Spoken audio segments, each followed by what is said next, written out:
Hi friends, welcome to Dhana Tamil cooking. இன்றைக்கி நம்ம சேனலில் நம்ம என்ன பார்க்க போகிறோம்னா, நம்ம வீட்டுக்கு இன்றைக்கி கெஸ்ட்டெல்லாம் வராங்க. இதுக்கு நம்ம ஸ்பெஷலாக நம்ம என்ன செஞ்சுருக்கோன்னு பார்க்கலாம். வாங்க வீடியோக்குள்ளே போயிடலாம். சிக்கன் பொரிக்கிறதுக்கு 1 கிலோ சிக்கன் எடுத்துக்கன்னா நல்லா கழுவிட்டு வந்து வச்சுருக்கேன். இப்போ இதுக்குள்ள தேவையான பொருளெல்லாம் போட்டு பவுடரெல்லாம் போட்டு பிணைஞ்சி வச்சிடலாம்.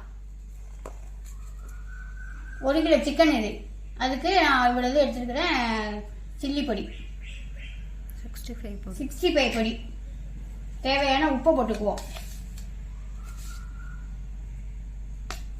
கொஞ்சமாக மஞ்சள் தூள் போட்டுக்குவோம். காரம் பத்தாதுன்னா கொஞ்சோண்டு மிளகாத்தூள் போட்டுக்கலாம். நான் கொஞ்சோண்டு மிளகாத்தூள் போட்டுக்கிறேன். எங்கள் காரம் கொஞ்சம் நாங்கள் அதிகமாக தான் சாப்பிடுவோம், அதனால கொஞ்சமாக மிளகாத்தூள்.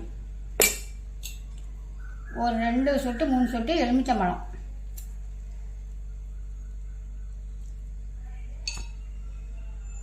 ஒரு 2 ஸ்பூனு சோள மாவு கலரி அமுக்கி வச்சிட்டோம்னா ஒரு அரை மணி நேரம் 2 அடி போட்டு பொரிச்சோம்னா மொரன்னு நல்லா இருக்கும்.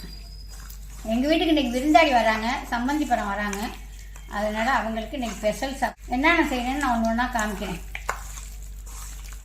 இப்போ இதுக்கு ஒரு முட்டை ஒன்று உடச்சி ஊற்றிக்குவோம். ஏன்னா அப்போ தான் நல்லா பிரிஞ்சு போகாமல் அதுலேயே நல்லா பிடிச்சிக்கிட்டு நல்லாயிருக்கும் சாப்பிட்றதுக்கு.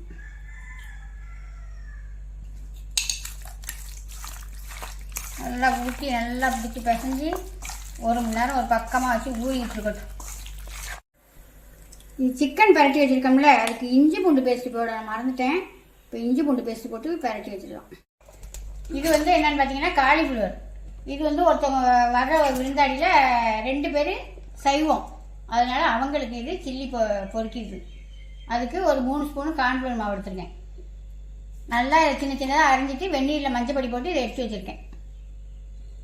இதுக்கு சிக்கன் பொரிக்கிற பவுடரே கொஞ்சம் போட்டுக்கலாம். ஒரு 2 ஸ்பூன் கிட்ட போட்டுக்குவோம். பத்தெல்லாம் மல்லி போட்டுக்கலாம். மஞ்சள் தூள் அதில் ஏற்கனவே போட்டிருக்கோம், வேணும். தேவையான உப்பு போட்டுக்குவோம்.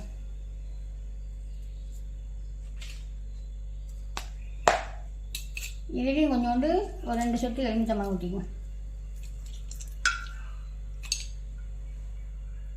நல்லா பொறன்னு இருக்கும். நல்லா மொரன்னு நம்ம கடையிலலாம் கிடைக்கிறது மாதிரினா கொஞ்சம் இந்த மாதிரி அரிசி மாவு போட்டுக்குவோம். இந்த மாதிரி ஒரு புளி கண்டியில் ஒரு கண்டி அரிசி மாவு போட்டிருக்கேன். ஒரு அரை ஸ்பூன் மிளகாத்தூள். இதையும் கடையில் வச்சிடலாம். எல்லாத்தையும் நம்ம ரெடி பண்ணி இந்த மாதிரி ரெடி பண்ணி வச்சுட்டோம்னா நமக்கு அடுப்படிக்கு போனோம்னா டக்குன்னு சமைச்சிக்கிட்டு வந்துடலாம். அவ்வளோதான், இது வேலையும் முடிஞ்சிச்சு. இதையும் எல்லா ஜாமான் போட்டு செஞ்சு இப்படி அமுக்கி வச்சிடலாம். இந்த மீன் பாருங்கள், இது நாட்டு மீன். நம்ம குளத்துலாம் இங்கே நம்ம கிராமம் தானே, குளத்துலாம் நிறையா கிடைக்கும். இந்த குளத்துல போய் வாங்கிட்டு வந்த மீன், நல்ல மீன், கெண்டை மீன். இதுக்கும் கொஞ்சோண்டு ஒரு சொட்டு எலுமிச்சம்பழம் ஊற்றிப்போம்.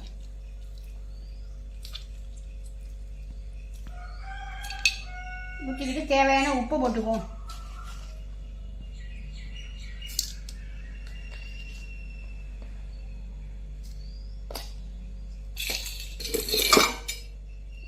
நல்லா இது வந்து 1.5 கிலோ மீன். இது மண்டையும் வாழையும் ஒன்றையும் எடுத்து வச்சுட்டேன்.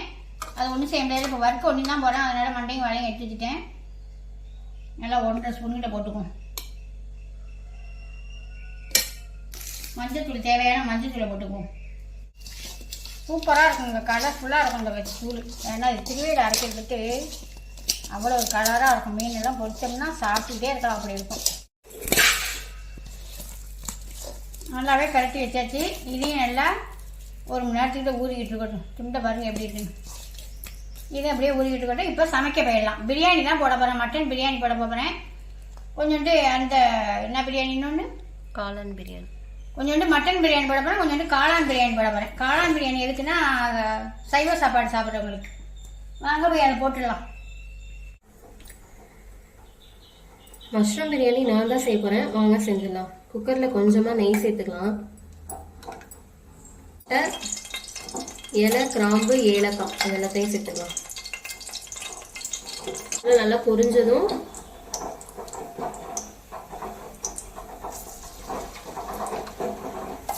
வெங்காயம் பொடிசா கட் பண்ணி வச்சுருக்கோம், நீட்டமாக அதையும் சேர்த்துக்கலாம்.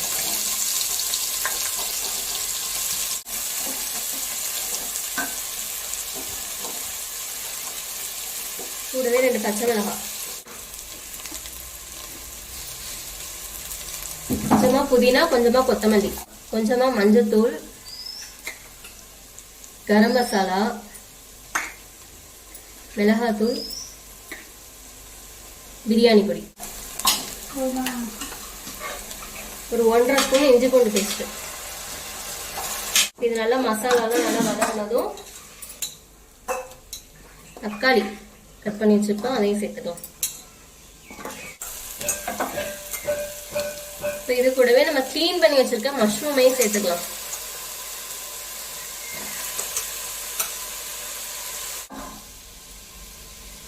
ஒரு ஸ்பூன் தயிர் எடுத்து வச்சிருக்கேன், அதையும் சேர்த்துக்கலாம். இப்போ இதுல அரிசி சேர்த்துக்கலாம். நான் பிரியாணி அரிசி தான் எடுத்திருக்கேன். ஒரு 2 டம்ளர், அதுக்கு வந்து ஒரு 3 டம்ளர் தண்ணி சேர்த்துக்கலாம்.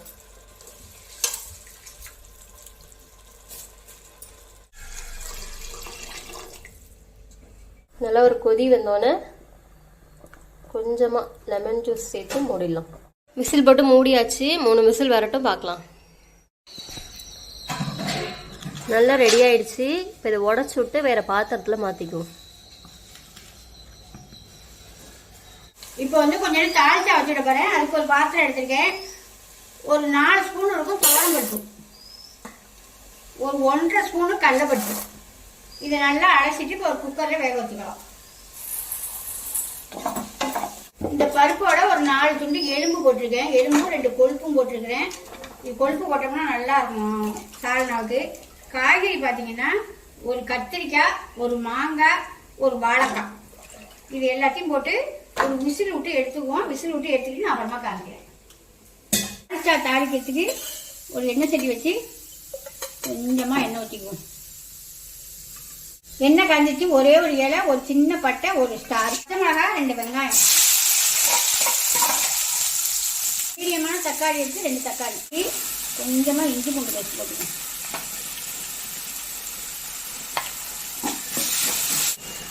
ஒரு ஸ்பூனு மிளகாத்தூள்,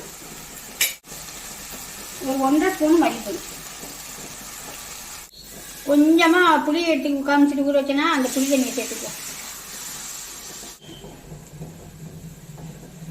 தேங்காய் கொஞ்சம் எடுத்து திருவி வச்சிருக்கேன். தேங்காயும் ஜீரகமும் போட்டு அரைச்சி ஊற்றணும். அரைச்சி ஊற்ற காமிக்கிறேன். இது தூக்கி போய் வேக வச்சிருக்க பருப்பு தூக்கி அதில் ஊற்றிடலாம். பிரியாணி தம்மில் போடணும். இதெல்லாம் முடிச்சுட்டு தான் போய் அதை சுட சுட போட்டுக்கலான்னு இந்த வேலையெல்லாம் ஃபஸ்ட்டு முடிச்சுக்கிட்டு இருக்கேன். காளான் பிரியாணி பாப்பா போட்டுருச்சு. இப்போ இது ஒரு கொதி வந்தோடனே தேங்காயும் ஜீரகமும் அரைச்சி வச்சிருக்கேன், அதை சேர்த்து இறக்கிட வேண்டியதான். தேங்காயும் ஜீரகமும் சும்மா கொஞ்சமாக உங்களுக்கு எவ்வளோ நீங்கள் குழம்பு வைக்கிறீங்களோ அந்த மாதிரி அதுக்கு தகுந்த மாதிரி, சால்னாவுக்கு தகுந்த மாதிரி தேங்காய் ஊற்றிங்க. சால்னாவுக்கெல்லாம் தேங்காய் ஊற்றினா தான் நல்லாயிருக்கும். இந்த மாதிரி ஒரு நேரம் நீங்கள் வச்சு பாருங்கள். கம்மன்னு எப்படி இருக்குன்னு பாருங்கள். அவ்வளோதான். லைட்டாக ஒரு கொதி வந்தோடனே இறக்கிட வேண்டியதான். நல்லா கொழுப்போட சால்னா பாருங்க. இப்போ வந்து இந்த பக்கம் மீன் வெந்துக்கிட்டு இருக்கு, இந்த பக்கம் இது காலிஃப்ளவர் வெந்துக்கிட்டு இருக்கு. இதை வறுத்து காலிஃப்ளவரை பொரிச்சு எடுத்துக்கிட்டு தான் அப்புறமா சிக்கனை பொரிக்கணும். ஏன்னா சைவ சாப்பாடு சாப்பிட்றவங்களுக்கு ஃபஸ்ட்டு பொரிச்சு. இப்போ பிரியாணி போடுறதுக்கு ஒரு 2 கரண்டி எண்ணெய் ஊற்றிக்குவோம். நல்லா 1 ஸ்பூனு நெய் ஊற்றிக்குவோம். பத்தல்னா அப்புறம் ஊற்றிக்கலாம். 2 இலை, 2 ஸ்டாரு, கொஞ்சோண்டு பட்டை, ஒரு 3 ஏலக்காய். நல்லா பொரிஞ்சிச்சு பட்டையெல்லாம். இப்போ வெங்காயம் மருங்க இவ்வளோ எரிஞ்சு வச்சுருக்கேன், போட்டுக்கலாம். இந்த பிரியாணிக்கு எல்லாமே கொஞ்சம் வெங்காயம், நம்ம எவ்வளோ வெங்காயம் சேர்க்குறோமோ அவ்வளோ வெங்காயத்துக்கு நல்லா டேஸ்ட்டாக இருக்கும். ஒரு 3 பச்சை மிளகா போட்டுக்குவோம். இது தேவையான புதினா கொத்தமல்லி எடுத்து நல்லா அலசிட்டு வடிகட்டி வச்சுட்டேன் முன்னாடியே. இப்போ அதை போட்டுக்கலாம். எவ்வளோத்துக்கு எவ்வளோ புதினா கொத்தமல்லியெல்லாம் சேர்த்தோம்னா சூப்பராக நல்லா வாசமாக நல்லாயிருக்கும். இஞ்சி பூண்டு பேஸ்ட்டு இந்த அளவுக்கு நல்லா வெங்காயம் வதங்க விட்டு ஒரு 2 ஸ்பூன் போட்டுக்குவோம். ஏற்கனவே நான் மட்டன் வேக வைக்கிற வேறு போட்டிருக்கேன். வெங்காயம்லாம் நல்லா வதங்கிடுச்சு. இப்போ நம்ம சேர்க்குறது ஒரு 2 ஸ்பூன் மிளகாத்தூள், 1 ஸ்பூன் கரம் மசாலா, 1 ஸ்பூனு பிரியாணி பொடி, கொஞ்சோண்டு மஞ்சத்தூள். இது எல்லாத்தையும் சேர்த்துக்கணும். இது எல்லாமே நம்ம வீட்டில் ரெடி பண்ணது தான்.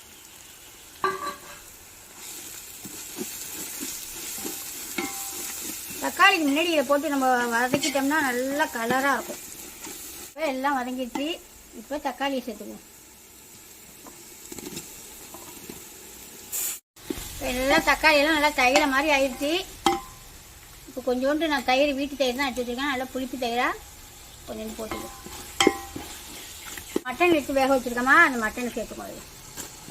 சேர்த்து இது வெந்தது தான், அதனால் லைட்டாக ஒரு வதக்கி விட்டு மசாலா கொஞ்சம் அதில் சேரட்டும். இதுக்கு தேவையான உப்பை போட்டுருவோம்.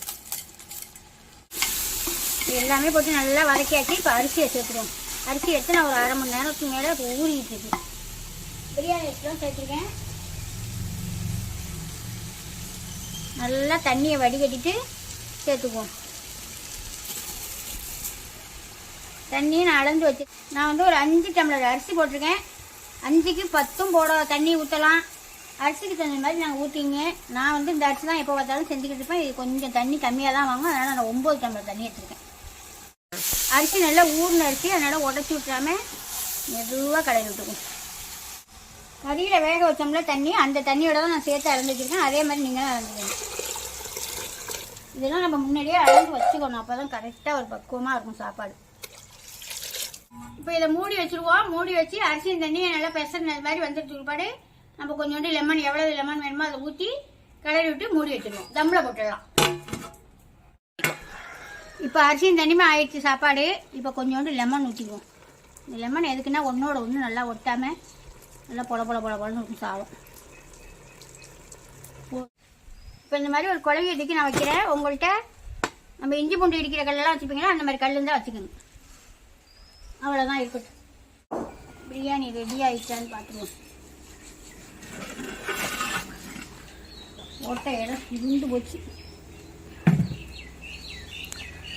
சூப்பராகவே வெந்துடுச்சு. இப்போ கொஞ்சோண்டு கலர் பொடி போட்டு நம்ம அப்புறமா உடச்சி விட்டுக்கலாம். இப்போ கொஞ்சோண்டு கலர் பொடி கேசரி போட்டு தான் கொஞ்சோண்டு சும்மா அங்கங்கே ஒன்று இப்போ சாப்பாட்டை உடச்சி விட்டுடலாம். சூப்பராக ரெடி ஆயிடுச்சு. அதான் தம் பிரியாணின்னு அதுதான். உடச்சிட்டு நம்ம வேறு பாத்திரத்தில் மாற்றிப்போம். காலிஃப்ளவர் பொரிச்சு எடுத்துட்டேன். இப்போ சிக்கனை பொரிச்சு எடுத்துக்குவோம். மீனும் வறுத்து இப்போ எடுத்துக்கிட்டு இருக்க பாருங்க.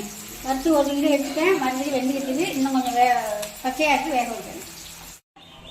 உடச்சி விட்டு நம்ம வேறு பாத்திரத்தில் மாற்றி விட்டுருவோம். மாற்றி விட்டு ஆற விட்டுருவோம். அவ்வளோதான். இப்போ எல்லாம் சமைச்சு முடிச்சாச்சு. என்னென்ன செஞ்சுருக்கேன்னு பார்த்துடலாம். இது சிக்கன் பாதி பொரிச்சிருக்கேன். நான் பாதி பொரிச்சிக்கிட்டு இருக்கேன். இது காலிஃப்ளவர் பொரிச்சு எடுத்தாச்சு. இதுதான் தாளிச்சா சூப்பராக ரெடி ஆகிருக்கு. இது மட்டன் பிரியாணி. முட்டை வச்சு வச்சுருக்கேன். மீன் வறுத்து வச்சுருக்கேன். இது வந்து காளான் பிரியாணி. இன்னும் கொஞ்சம் சிக்கன் வெந்துக்கிட்டு இருக்கு. வறுத்தோன்னே எல்லாம் சாப்பிடலாம். இந்த வீடியோ பிடிச்சிருந்தா ஒரு லைக் பண்ணுங்கள். ஃப்ரெண்டுக்கெல்லாம் ஷேர் பண்ணுங்கள். மறந்துடாமல் ஒரு சப்ஸ்கிரைப் பண்ணிடுங்க. பாய்.